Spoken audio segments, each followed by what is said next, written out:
On April 2nd, 2018, 30,000 Oklahoma teachers embodied Twisted Sister, said, "We're not gonna take it," and skipped school, beginning what would ultimately be a 2-week walkout for better pay, better classroom conditions, and tax increases to fund public education. In Oklahoma City, at the Oklahoma State Capitol, both inside the building and outside on its grounds, teachers set up camp, lobbying legislators, granting interviews to news stations, and picketing for better conditions. This all came even despite a pay raise.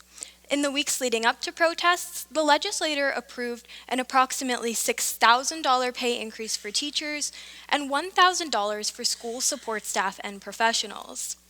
This was funded by the first major tax hike in Oklahoma in almost 30 years. Yet teachers chose to walk out regardless, and protests ultimately lasted 9 school days. So what led to this? Well, the numbers on education in Oklahoma don't lie. Our state is in dire shape. A study released in 2017 found that Oklahoma had cut more funding for education than any other state in the U.S. From 2008 to 2015, Oklahoma cut more than 20% of its per-student spending, a fact that becomes even bleaker when you consider that we were already in the bottom before these cuts. This lack of spending affects not only students, but also teachers. Before 2018, Oklahoma teachers had not seen a salary increase in almost 10 years. They are consistently among the lowest paid educators in the nation. As a result, many teachers have chosen to cross state lines to teach in other states, such as Kansas, Texas, and Missouri, as all have higher base pay and better classroom spending. In Oklahoma, they grapple with high class sizes, low pay, and a chronic shortage of certified teachers. So these statistics paint a pretty sad picture, right? The numbers look bad, and they are. But this overview is important as it provides a context for the 50 years of dismal state education policy that plague our system to this day. But amidst this crisis in public education, the voices of public school teachers often go unheard. The numbers look bad, and they are, but lost in these numbers are the everyday experiences, stories, and narratives of those who engage in education's practice every day. As great social researcher C.J. Pascoe writes, social processes can be understood through the lives of those who live them. Thus, to understand the problems that plague Oklahoma's education system, there is a simple idea that I think has the potential to impact radical change. We need to listen first and act second.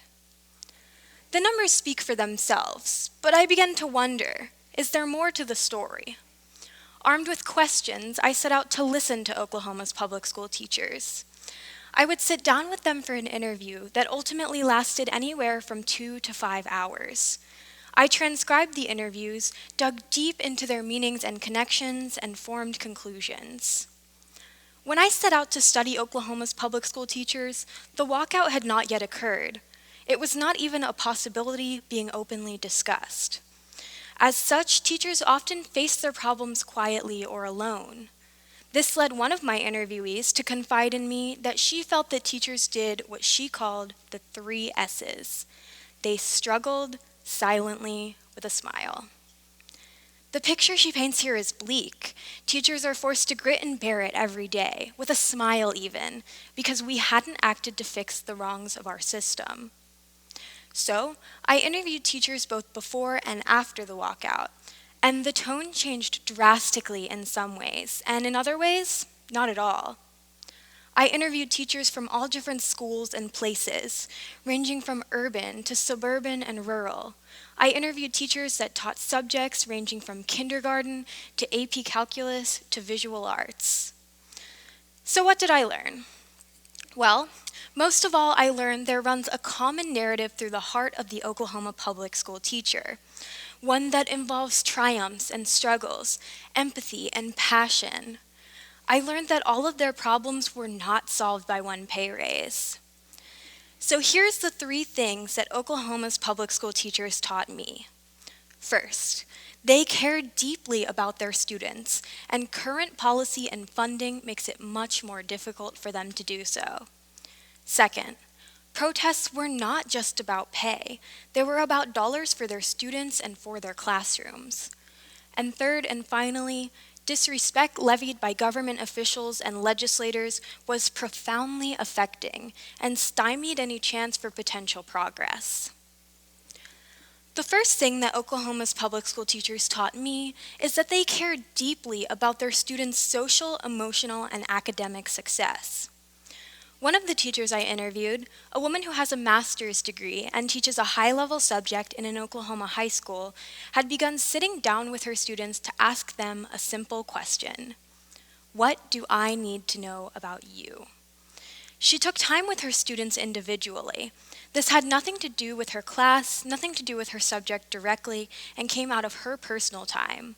She sat down with students before school, at lunch and after school, to learn what they needed from her to succeed.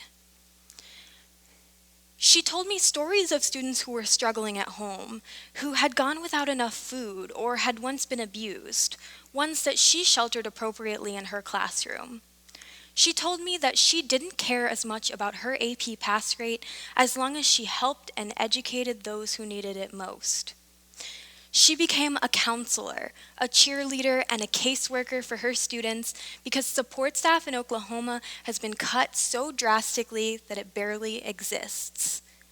She made sure that her students didn't get lost in the cracks, and that came out of her already dwindling personal time.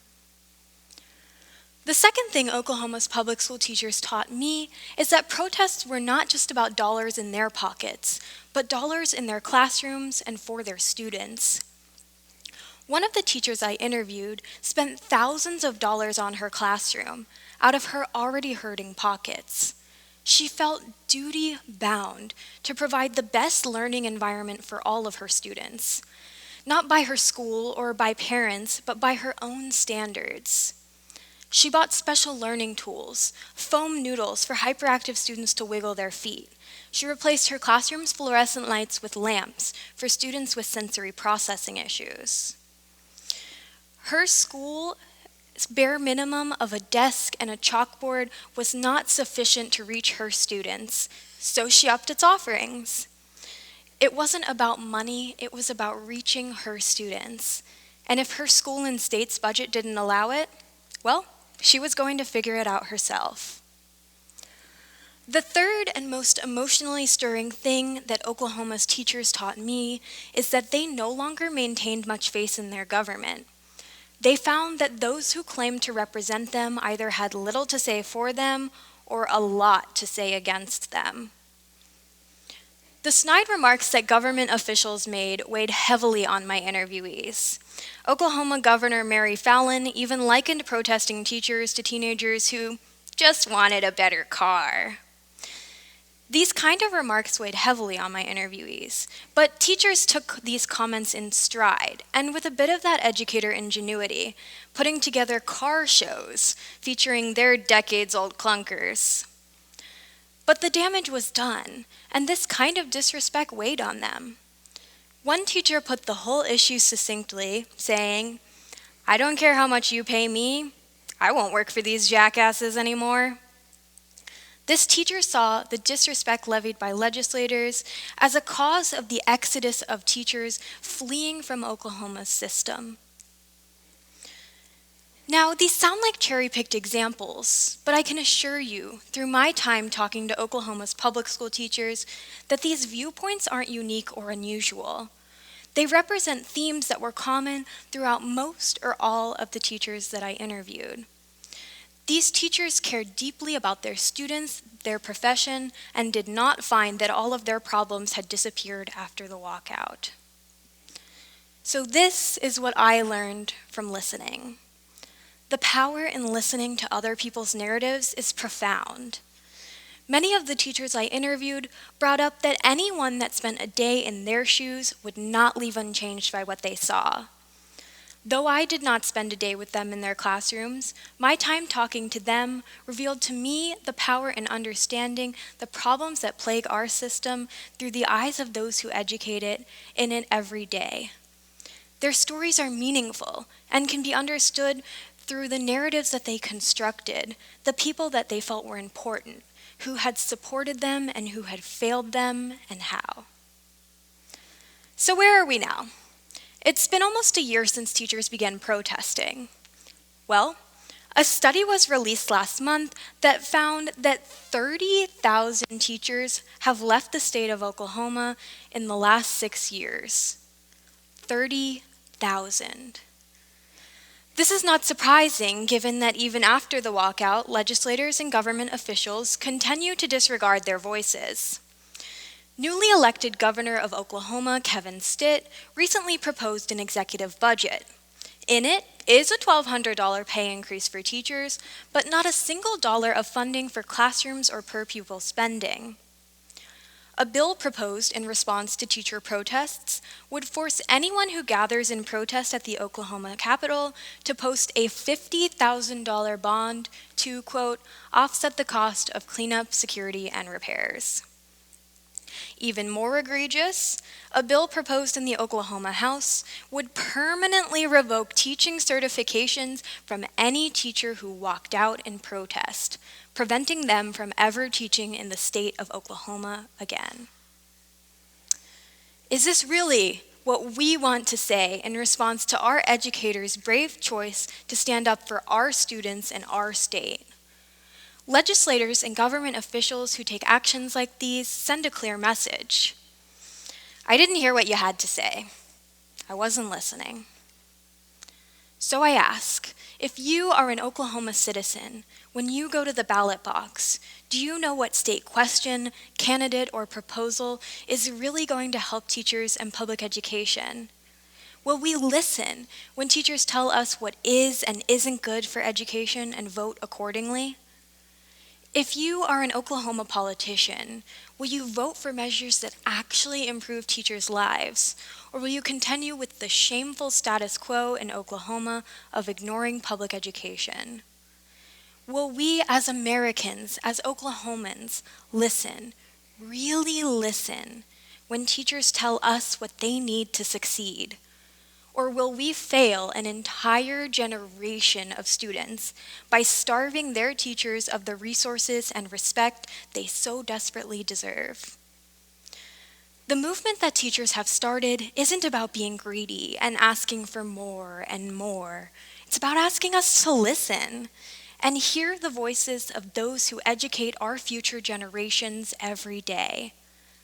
As one of my interviewees said, the bottom line is that great things are happening in classrooms every day because teachers care about their students. The question is, do we care about them? Thank you.